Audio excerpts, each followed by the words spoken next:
Salud. Salud, feliz noche. Dígame a usted cómo la tratan. Inmensamente feliz y agradecida de estar en este espacio, porque cada conversación es una ventana al alma de cada uno de nuestros entrevistados. Señores, no se pierdan nuestra entrega de esta noche. Así es. ¿A quién tenemos?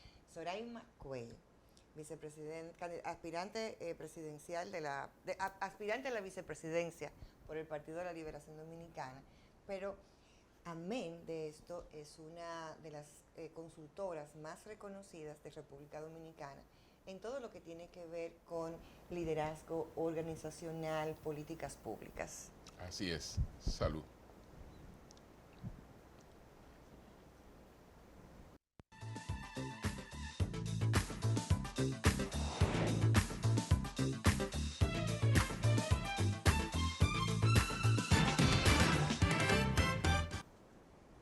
Bien, señores, tal y como anunciamos, tenemos la oportunidad de compartir esta noche este encuentro informal con Zoraima Cuello, que después de una copita de vino esperamos que nos diga toda la verdad. Muchísimas gracias. Está bueno, está muy bien. Zoraima, salud y gracias por la oportunidad de esta conversación contigo. Amén. ¿De dónde tú eres, Zoraima? Bueno, yo nací aquí en Santo Domingo, pero mis padres son de Barahona, por lo que viví muchísimos años allá también. Estudié incluso una parte de mi vida en Barahona y la otra parte aquí en la capital, como le llamamos, en el Distrito Nacional. Bueno, pero en ese momento yo he vivido en varias zonas de aquí. Yo viví una vez en Herrera, una época siendo niña, pero también viví en la zona oriental. Entonces tu padre... Viví en el Edén, viví en muchísimos lugares. ¿Tus padres a qué se dedicaban? ¿A qué se dedicaban tus padres? Bueno, mi papá es abogado y comunicador y mi mamá primero trabajaba en la Lotería Nacional. Recuerdo muy niña, mami era de las que anotaba los números que salían en ese momento a mano. Yo no sé si ustedes lo recuerdan. Sí, una bebecita. Y después mi mamá aperturó un salón de belleza. Vengo de una familia muy honesta, muy trabajadora, que siempre creyó en la educación para llevarme a donde estoy en el día de hoy y lo agradezco inmensamente. Estudié en una escuelita pública en la República de Corea, que está ahí en el kilómetro 11.5 de la autopista Las Américas, me imagino que saben. Sí. Y bueno, y ya luego cuando estaba en Barahona, mi mamá me inscribió en un colegio porque entendió, no, tú tienes que ir al mejor colegio. Y trabajando, imagínense, en un salón de belleza, nos pagaba ese colegio, que era el colegio de los ricos en ese momento, en Barahona. Pero ahí también aprendí con esa mirada el poder que tenemos los dominicanos y las dominicanas cuando decidimos, como era el caso de mi mamá, una mujer muy luchadora, decidimos apostar a la educación de nuestros hijos, dejándolo todo, en muchos casos no teniendo los suficientes ingresos hasta para comer, pero creyendo que lo que ella recibía real y efectivamente tenía que pagarlo en el mejor colegio para que tuviéramos educación, y desde ahí ella veía esa posibilidad de nuestra evolución como personas de bien, como lo somos. Así que a mi mamá en el cielo, muchísimas gracias. Amén. Somos el resultado, los hijos, de nuestros padres. Y a pesar de que han mencionado diversas cualidades, aprendizajes, me gustaría preguntarte, Zoraima, de como hija, ¿qué entiendes que te forja? O sea, que está en tu ADN, esa característica de todo lo que recibiste de tus padres. Bueno, hay muchísimos aspectos. Por ejemplo, siempre recuerdo de mi mamá, yo creo que esa vocación de servicio, ese don de gente. Mi mamá era una mujer cercana, cariñosa, servidora, pero de manera muy clara, muy resiliente. Es decir, mi mamá siempre, a pesar de las dificultades que tenemos los que venimos de muy abajo, que hay que trabajar mucho, que esforzarse mucho, mi mamá siempre vio en los problemas una gran oportunidad y esa enseñanza la valoro mucho y creo que ha sido parte de lo que he venido logrando en la vida.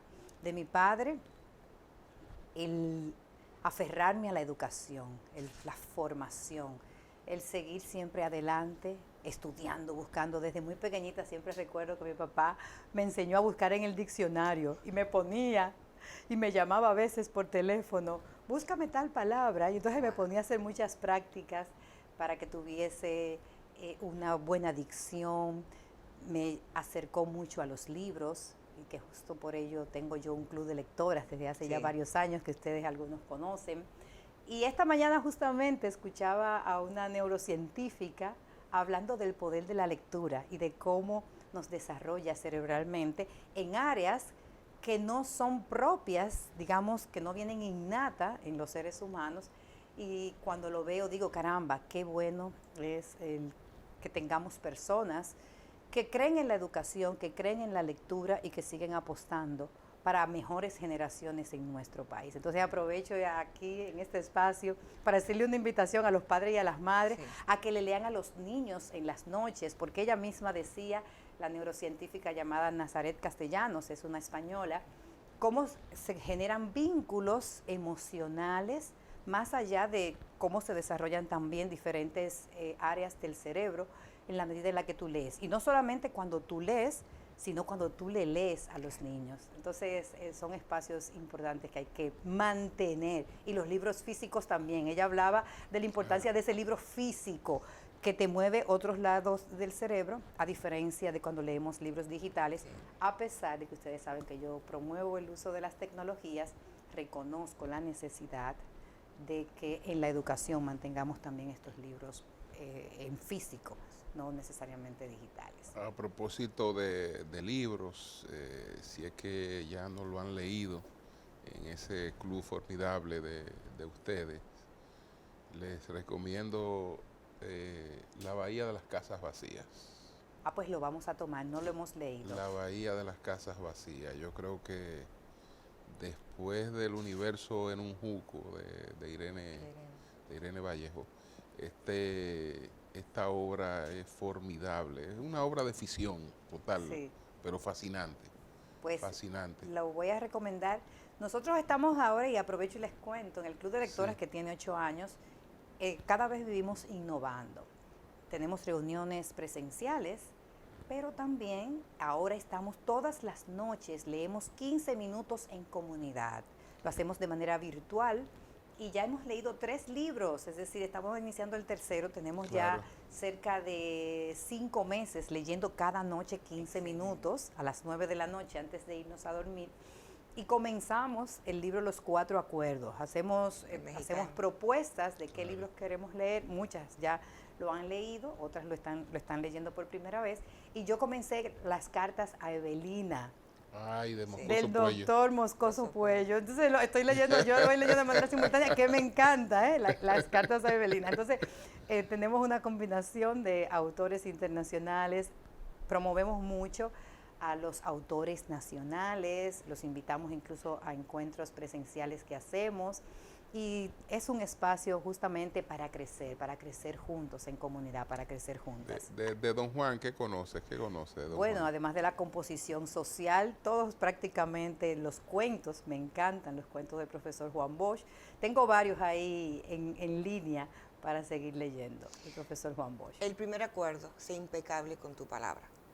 Entonces, para un político que muchas veces se dice, no, los políticos que prometen muchas cosas, ¿qué tanto te resuena ese primer acuerdo? Bueno, la verdad es que yo desde hace muchísimos años he entendido el valor que tiene la palabra. Incluso a mis hijos, desde muy jóvenes, les he inculcado el cuidado con lo que dicen. No sé si tienen experiencias, pero me imagino que sí, por lo menos deben haberlo escuchado, porque a veces los jóvenes usan unas jergas, no, que eso es en broma, que tú le dices términos. El cerebro no entiende, siempre términos, exacto, que pueden ser despectivos. No sé si iba a preguntar de experiencia con hijos, a mí habría que preguntarme de experiencia con nietos.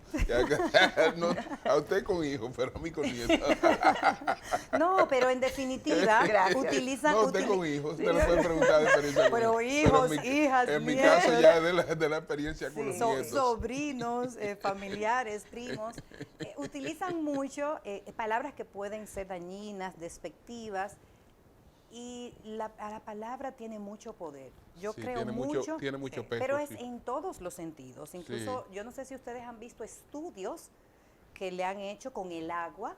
El japonés. Exactamente, un estudio japonés, Makuro. donde exactamente, en función de la palabra que tú le vas diciendo, hasta el agua Claro. va transformando las moléculas. Entonces yo soy una convencida de que hay que ser cuidadoso con lo que uno dice y con lo que también a lo que uno se expone. Y eso lo digo en todos los ámbitos relacionados a la palabra. Entonces, soy una persona que, partiendo de eso, entiendo que somos seres en comunidad y que construimos a través del lenguaje.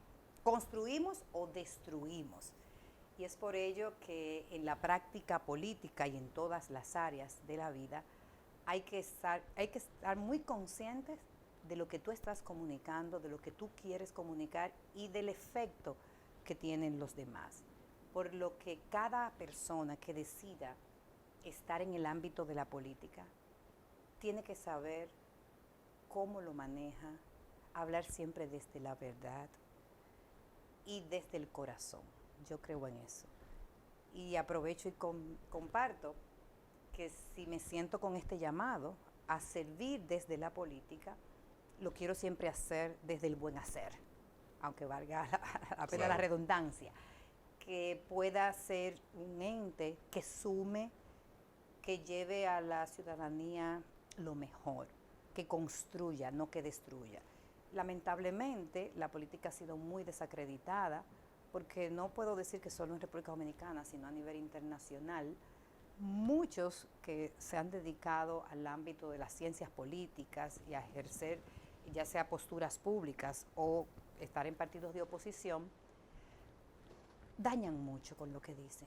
Y entonces también genera que otros no se quieran acercar a la política por temor al impacto que se genera en muchos casos por un mal manejo de la palabra, de lo que se dice. Decías un llamado y lo acompañaste de servicio. Entonces, cuéntame de ese cambio de mentalidad, del aula universitaria, de la organización, porque eres una de las más reputadas y conocidas consultoras a nivel de liderazgo organizacional, de políticas públicas. Ese recorrido, aula, organización, a la calle en la política. El cambio de mentalidad, más que nada. Mira, la verdad es que ha sido un proceso. Cuando uno viene de no estar vinculado necesariamente a un partido político, pero tiene una vocación de servicio, que ha sido mi caso, uno se cuestiona mucho antes de dar ese paso a la política, a decir yo soy política, que es lo que soy en este momento, además de otras cosas. Fue un claro, ejercicio, o sea, de yo soy política, de asumirlo, sí, sentirlo, quiero ser muy pensarlo. honesta y lo voy a decir desde el corazón. Me costó mucho dar el paso. Me costó mucho porque tenía miedo. Miedo a esa palabra que tiene muchos prejuicios sociales. Lamentablemente, y digo lamentablemente, para la mayoría de las personas en las sociedades en las que vivimos, ser político es sinónimo de ser incompetente. Es decir, todo el que está enganchado a político no es una persona educada. Todo el que está enganchado a político es lo que mucha gente piensa. Se metió a la política porque quiere ascender rápidamente, sin competencias, o es una persona sin valores, sin principios. Y claro está, nadie quiere que vinculen tu imagen, tu marca personal, con todo eso que no tiene nada de bueno.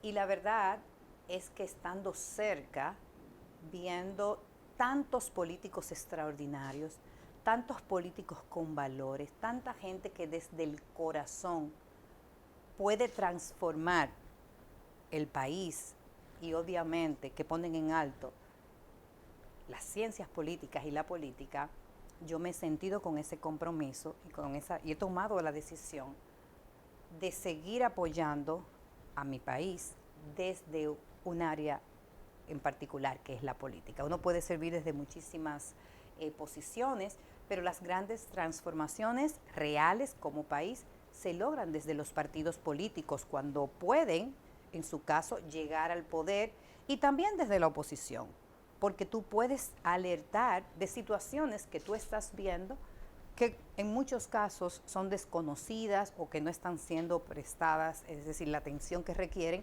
en diferentes áreas del saber. Entonces, ese movimiento que en muchos casos tuve la situación dura, y lo digo desde el corazón, desagradable, de que mis hijos no estaban de acuerdo, de que mi mamá tenía muchas dudas también. Es decir, el no tener a la familia de tu lado te genera una presión bastante fuerte y nada agradable. Pero cuando tú tienes la convicción de que hay un propósito detrás, que hay un para qué, y en mi caso que tú tienes un llamado, incluso, lo siento muy así, que Dios me ha puesto en este camino, entonces hay que seguir con persistencia, con resiliencia, mostrándole al país y a la sociedad que hay muy buenos políticos, que hay mucha gente con corazón, que hay mucha gente que cree en el bien común, que hay mucha gente que está poniendo sus talentos y habilidades para el bien de todos los dominicanos y las dominicanas. Bueno, ¿qué piensa de este fenómeno de la polarización que se ha dado en la actividad política? Todavía no ha afectado tanto a América Latina y a la República Dominicana. Por ejemplo, aquí los partidos, digamos, son muy variopintos en términos ideológicos. Hay gente de distintas ideologías en el PLD o en la Fuerza del Pueblo o en el PRM. Es decir, hay personas que en la llamada batalla cultural creen en el matrimonio entre una persona de un mismo sexo, creen en la libertad totalmente del cuerpo de la mujer, que apoyan las causales, y gente que no la apoya pueden convivir en un mismo partido. Eso ocurre aquí, en Europa no. En Europa esas son cosas que dividen familias, dividen partidos, igual que está ocurriendo en Estados Unidos. ¿Qué tú piensas de ese fenómeno? Bueno, lo primero es que, como bien señalas, en los Estados Unidos hay una gran polarización, en Europa también, y las redes sociales en este momento no nos ayudan, no nos permiten tener la capacidad de ser más inclusivos y de, sobre todo, tener una mirada que nos permita ponernos de acuerdo. Lamentablemente, lo que yo estoy viendo en el mundo es que se están asentando con mucho más fuerza las posturas muy particulares que generan confrontación fuerte. Y en República Dominicana yo sí creo que se ha venido dando, de una manera u otra, un incremento de la polarización y se ha utilizado hasta en muchos ámbitos de manera muy inadecuada. Creo que el Partido de la Liberación Dominicana ha sido víctima también de mucha polarización en su momento. Ahora hay un movimiento, un cambio real, pero que en definitiva, con esto de la posverdad que viene a sumarse, hay que trabajar, y ustedes que están en estos espacios que son de impacto, donde pueden ayudar a que la gente abra un poco más los ojos, y de verdad que los felicito a ambos porque sé que desde los espacios que ocupan llevan siempre una opinión más disruptiva que genera un contrapeso y que ayuda hasta a tener una mirada con ese pensamiento lateral.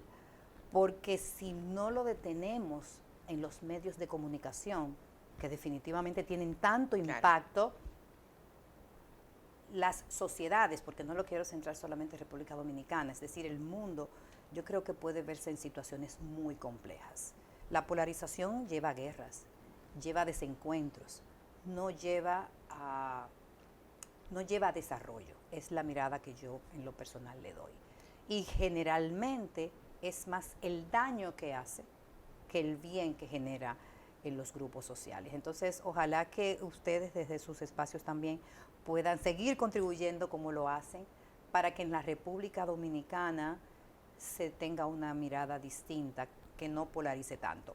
Yo creo que tenemos grandes desafíos con las redes sociales, como lo decía, porque en muchos casos se utilizan recursos para generar discursos de odio que terminan polarizando más posturas, y esos discursos de odio yo creo que no deben ser la esencia del ser humano. Tenemos que seguir aportando para que en el caso específico de nuestra amada patria prime el bienestar, prime el amor, y cuando estamos polarizados incluso se afecta la salud mental. Entonces son muchas las aristas que se pueden mirar en relación a esas nuevas tendencias que están siendo muy bien manipuladas por algunos intereses. Tú sabes que todas estas teorías y todas estas creencias que llevaron a desarrollar todos los métodos de planificación familiar se hicieron sobre la base de la creencia malthusiana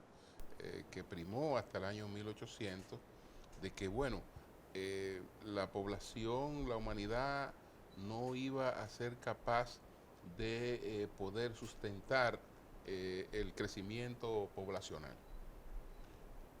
La realidad que vivimos hoy es totalmente distinta.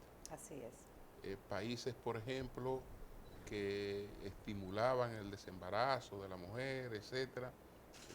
Para decirte un caso, Rusia. Cualquier joven va a desembarazarse en Rusia y hoy encuentra un Estado que trata de convencerla de que no lo haga y de estimularla a que no lo haga, incluso hacerle oferta para que no lo haga, porque hoy la principal crisis que el mundo desarrollado vive es el freno en la tasa de natalidad. ¿Cómo podemos realmente cambiar esa mentalidad de que en principio nos hacía ver que el crecimiento desbordado de la población nos iba a afectar y que también eso llevaba a un estancamiento de la familia y del desarrollo? Bueno, usted que lo menciona ahora, yo en lo personal he estado analizando mucho la situación de la República Dominicana en torno a la natalidad, obviamente con una mirada muy desde lo que está ocurriendo en la vecina nación de Haití. Sí. Y he estado haciendo el análisis porque en la República Dominicana al día de hoy ya nosotros tenemos menos hijos que los que teníamos antes, y eso están ahí a través del censo. Hay muchísimos estudios que nos van mostrando cómo estamos desacelerando el crecimiento, digamos, desde el punto de vista humano. Y cuando lo he estado analizando, no puedo dejar de decir que con cierta preocupación, porque en Haití no hay un control de la natalidad y las nacionales haitianas tienden a tener muchos hijos, a la inversa de lo que está pasando con la República Dominicana, donde en promedio estamos 2.5 hijos por familia, por madre.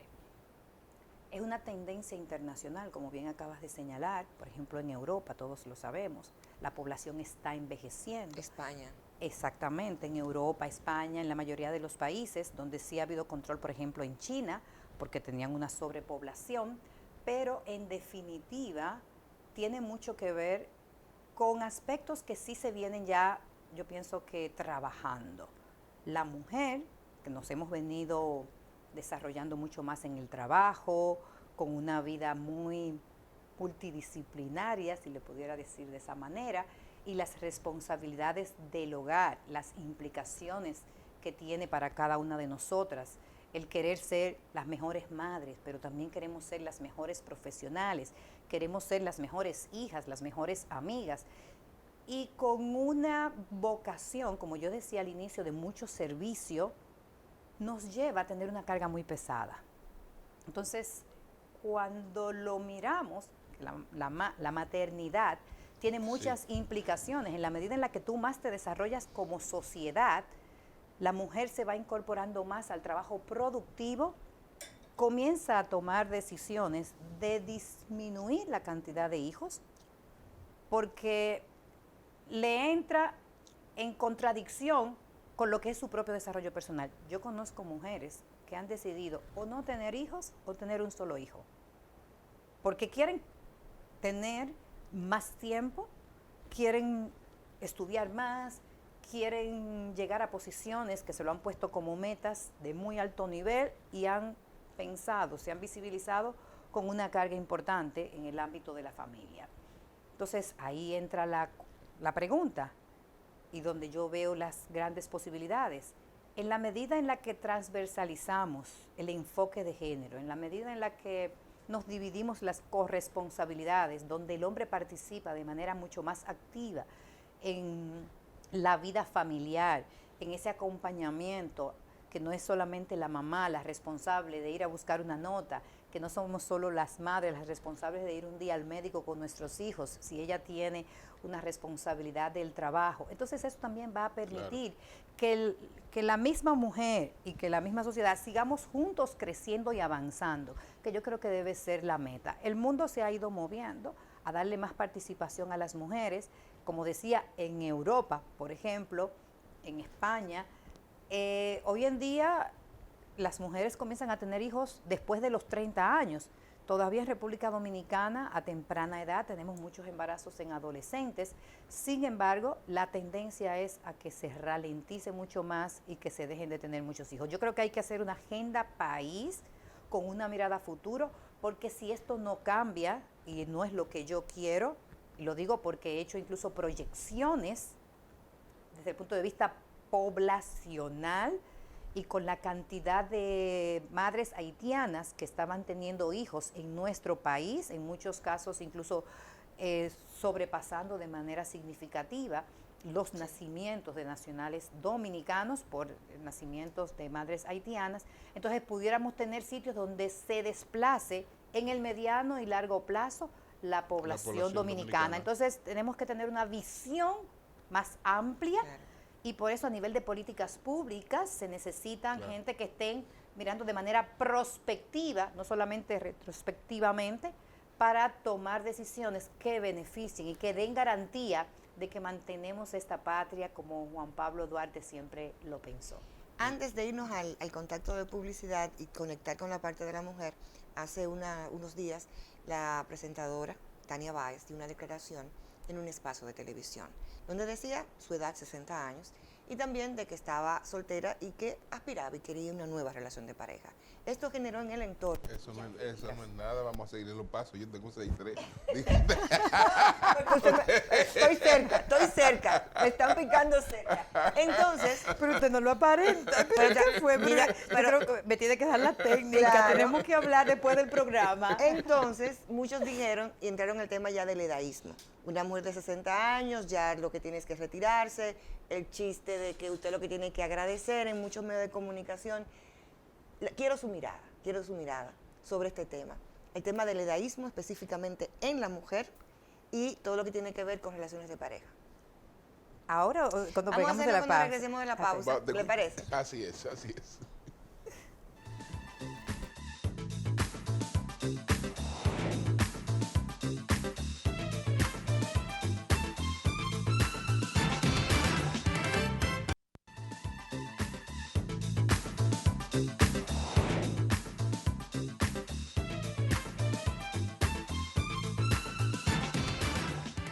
Continuamos en tu espacio Encuentro Informal. Hoy tenemos de verdad la inmensa satisfacción de recibir a Zoraima Cuello, quien fue vicepresidenta del Partido de la Liberación Dominicana, consultora de liderazgo organizacional y políticas públicas, una de las mujeres con la cabeza mejor amueblada de República Dominicana. Qué bella. Se quedó en el tintero el tema de la mujer, esa parte que tiene que ver con la edad, limitante o experiencia. Bueno, la verdad es que sumamente gracioso lo que ha venido pasando con nuestra querida, la quiero muchísimo, Tania Báez, y sobre todo con los prejuicios y estereotipos que tenemos en la sociedad dominicana. Si tú vuelves y miras a España como referente, una persona de 60 años es una muchachita. Claro. De verdad. ¿Escuchó, jefa? Es verdad. Yo tengo una hija que está viviendo en España, se fue a estudiar allá, y ella me cuenta de cómo, porque es médico, cuando llegan de 60 años, ellos se sienten unos niños y cómo hay una cantidad de actividades para esas edades donde no hay una exclusión de por sí, porque ahí es que la vida comienza. Y el mundo está cambiando. Incluso ya la edad prevista para la juventud también se ha aumentado, porque al final la probabilidad de vida de las personas ha venido aumentando. El desarrollo, las tecnologías, los avances médicos y en todas las áreas del saber nos están permitiendo que nosotros podamos pasar de 75 años en edad promedio, por ejemplo, en República Dominicana, que es la edad promedio de vida de nuestra población, a 90 años. Entonces, cuando tú hablas de 90 años versus 60 años, son 30 años todavía de vida. Entonces, para mí definitivamente, cuando lo vemos en perspectiva, ella es una niña. Y yo creo que deberíamos de comenzar a aperturar más nuestras miradas y ver todo lo que representa llegar en salud, con experiencia, con posibilidades y sobre todo, y en mi caso, que vamos avanzando todos en edad, mirar hacia atrás y decir, wow, cómo me he transformado en una mejor persona, cómo desde esta edad yo puedo aportarle mucho más a la sociedad por las experiencias vividas, por el conocimiento acumulado y al final, yo creo que incluso es otro tema que se va a estar revisando, ¿cuál va a ser la edad de la pensión? Porque tú estás real y efectivamente con una capacidad productiva, socialmente hablando, que no te puede llevar a que en 5 años ya yo estoy pensionada o pensionado. Y no lo digo solo para la mujer, lo digo también con una mirada para los hombres. Entonces, en definitiva... Pero en el caso del hombre no se habla de edad. Si un hombre de 60, nadie cuestiona. Esos son los prejuicios. Entonces, y nosotros tenemos que ir ayudando a desmontar todos esos prejuicios, porque al final, si tú logras tener una buena calidad de vida, y como yo decía, en salud, yo creo que se gana muchísimo con tener personas, no de 60, yo creo que de 70, 75 años, que puedan seguirnos aportando muchísimo a la sociedad. Y ni hablar, no me quiero quedar en los 75, 80 años, cuánta gente maravillosa. Bueno, yo acabo de estar en Jimaní y visité a la que fue la primera alcaldesa de Jimaní, con 93 años, con una lucidez y todavía físicamente bastante bien. Y yo quiero que ustedes vean los consejos, la sabiduría que nos estaba dando esta preciosa mujer de 93 años. Donde voy es que hay tanto que se puede hacer con 60, 65, 70 años, que no debemos de dejar de seguir nuestros sueños. Soraima, hablemos de tus hijos. ¿Cuántos hijos tienes? Ay, yo tengo 3 bellos hijos. Yo fui de las que comencé temprano y estoy muy contenta y orgullosa de ser madre y de haber vivido tantas experiencias como la mayoría de las madres dominicanas, porque tuve mi primer hijo a la edad de 18 años, pero ya a los 22 tenía los 3 hijos que tengo, ya ustedes se imaginan. Y digo, ha sido una gran experiencia, porque justo en el fin de semana pensaba cómo todo lo que he vivido me ha permitido ser quien hoy soy. Claro. Y cómo desde donde soy puedo conectar con la realidad nacional, porque me tocó seguir estudiando, porque obviamente tuve mis hijos a muy temprana edad y llevaba a mis hijos a veces en brazos a la Universidad Autónoma de Santo Domingo, de donde soy egresada. Y esas experiencias de la maternidad, los estudios, el seguir avanzando, yo quiero que sirva de ejemplo para muchas madres que a veces dicen no puedo y dejan la universidad, no terminan lo que habían comenzado porque han entendido que era demasiado la carga. Entonces, de verdad que sí se puede, y los hijos son un gran regalo de Dios. Yo no tengo cómo describir lo que ha significado para mí esa etapa, el ser madre, el aprender de ellos, porque uno termina aprendiendo muchísimo de los hijos después, ¿eh? He aprendido muchísimo de ellos, y el poder acompañarles, y ellos a mí también, en sus diferentes momentos de vida. Quiero irme a la noche del debate de la vicepresidenta.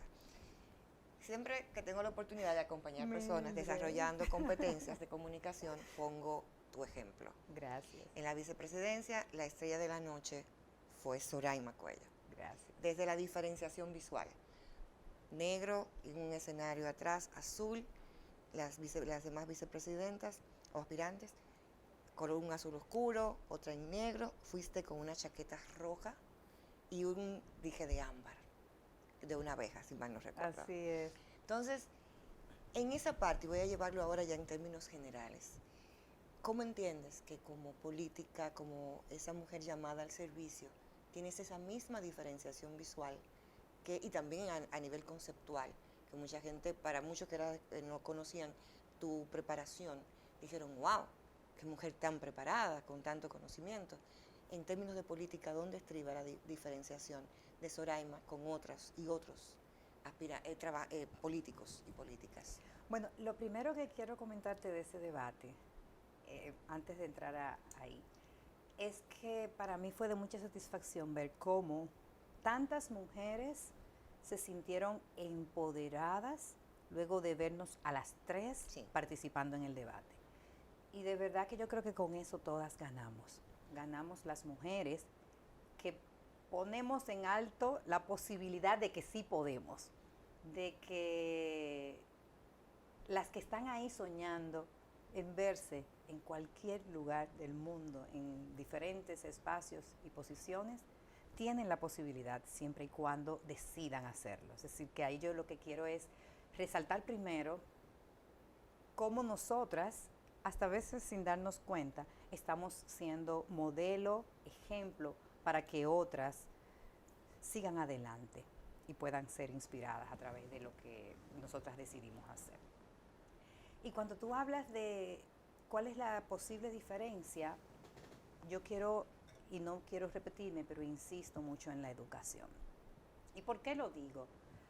Porque igual como que pasando balance a mi vida, yo real y efectivamente, dice San Ignacio de Loyola, que uno tiene afectos desordenados.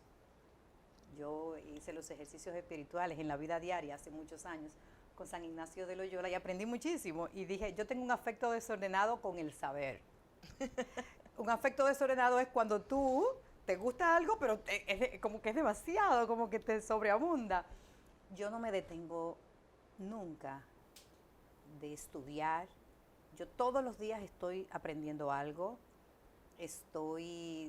Desde que me levanto hasta que termina el día, algo tengo que aprender. Y eso me ha permitido poder tener posturas políticas desde la evidencia, con juicios, con fundamento, porque a veces uno se deja llevar de lo que todo el mundo dice, pero no se va a la fuente, no valida la información y termina siendo manipulado. Me explico, ¿verdad? Entonces, el poder tener fundamento, el poder analizar las cosas con profundidad, el poder garantizar que un político o una política tiene información fundamental para acompañar al país en las diferentes áreas, en educación, en salud, en medio ambiente, en industria, comercio, porque lo necesitamos, en emprendimiento. Es la única posibilidad de que tengamos el país que todos soñamos. Yo sé que todas esas madres que están hoy viéndonos, que están fajadas, levantándose en la madrugada para que sus hijos vayan a la escuela, están soñando con que mañana sea el doctor o que sea ingeniera, su hija, o que sea... ¿Cómo lograrlo? Si no tiene políticos con la vocación y la claridad de cuál es la ruta que tiene que seguirse, si no tiene políticos que están tomando decisiones certeras. Y yo, en muchos casos, pudiese sonar a que soy crítica con decisiones de políticas públicas, pero siempre lo hago trabajando con la mayor objetividad posible, con sugerencias específicas para que las cosas se hagan lo mejor posible. Y entonces, el estudiar los temas, yo creo que es lo que nos permite ser políticos diferentes. Pero no solamente estudiar los temas duros, dígase, los temas relacionados a tecnología, como una competencia dura, porque hay competencias blandas, sino que yo creo que también hay que trabajar el ser. Total. Y es uno de los temas en los que yo quiero servir de puente en la política, porque no ganamos nada con tú tener una cabeza muy bien amueblada, como diríamos, si tú no tienes humildad, si tú no tienes empatía, si tú real y efectivamente no has desarrollado en tu interior esa humanidad. Y por ello incluso estoy haciendo algunas recomendaciones de que trabajemos con unos programas de formación vinculadas a coaching ontológico político. Excelente. Coaching ontológico político para que el político pueda tener un lenguaje constructivo, asertivo, para que hagamos política desde el buen hacer, como decía hace un ratito, con una buena construcción en el lenguaje, que tú te formes, sí, en ciencias políticas, porque es importante, porque es una ciencia. Mucha gente Claro. no se forma en ciencias políticas y se engancha político y no tiene idea de cosas que son fundamentales, que es una ciencia. La política no es lo que mucha gente cree, es más profundo de ahí. Entonces terminan probablemente en muchos casos con buenas intenciones, pero sin el conocimiento, sin las bases fundamentales. Entonces hay que tener ese equilibrio y yo creo que desde ahí es que deberíamos de estar logrando hacer la diferenciación en la política. Y ahí a mi querido don Julio, yo no creo que todos los partidos seamos iguales. Hay partidos que tienen formación política, hay partidos como el Partido de la Liberación Dominicana que tiene un instituto, que tiene una escuela de formación política, en la que hoy en día estamos incluso exigiendo que a todos los dirigentes, para en el futuro ocupar una posición, tienen que haberse formado, porque al final uno termina viendo los resultados. Todo el que está enganchado en un cargo público, que nunca pasó por una escuela, comete una cantidad de errores que lo pagamos los 11 millones de habitantes, que lo pagan nuestros niños en las escuelas, que lo pagamos en salud. Señores, yo estoy destrozada con situaciones que he ido verificando, que me han ido denunciando, que son preocupantes en el ámbito de la salud pública. Entonces, ¿por qué ocurre? Bueno, y tenemos casos que van más allá del conocimiento, que tienen que ver ya con, lamentablemente, problemas vinculados a valores, a los aspectos éticos. Sí. Pero desde la base fundamental hay que estudiar. Usted no puede engancharse a políticos simplemente porque usted habla bonito, simplemente porque usted quiere ser una persona que ocupe un cargo público. Entonces, la diferencia comienza, para mí, desde la formación en materia de ciencias políticas, pero una formación integral que incluye también el trabajo del ser. Sí, totalmente. Zoraima, muchas gracias. Sabíamos que esta conversación... Gracias a ustedes por esta Bendiciones. maravillosa conversación. Salud. Salud. Salud para toda la audiencia también.